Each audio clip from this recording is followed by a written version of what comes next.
So, did you know that in Godot you can format your strings really quickly and in various ways? This is great for UIs, of course, but it can also be a neat trick when you do localization, to allow your multi-language strings to support additional data. Okay, now the fastest way to concatenate stuff into a string is just to use the plus sign like this.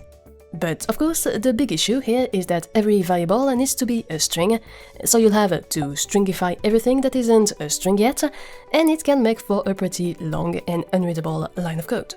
That's why usually a better solution is to use string formatting, and for that there are again several methods.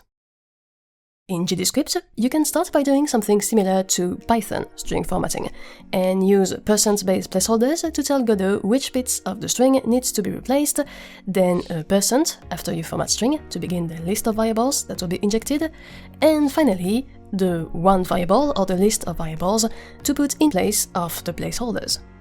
There are various placeholders depending on the type of variable that you want to use, and you can even add some extra info like padding for integers or decimals for floats and so on.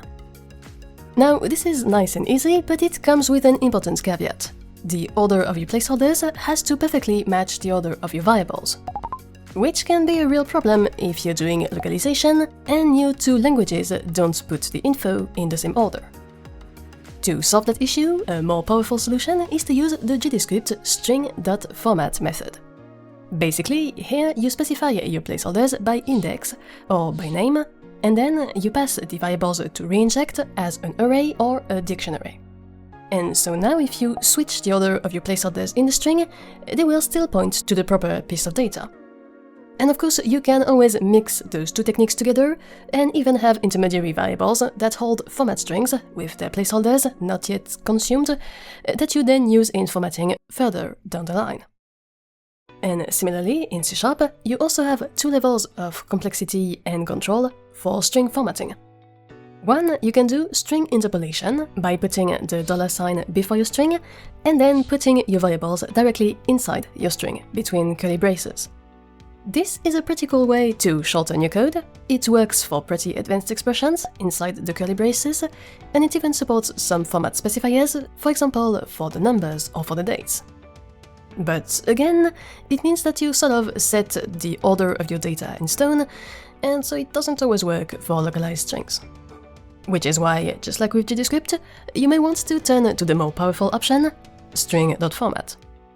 Here you again use indexed placeholders, and then you pass in your data in the proper order to the format method, which means that you can reorder your placeholders easily inside the string.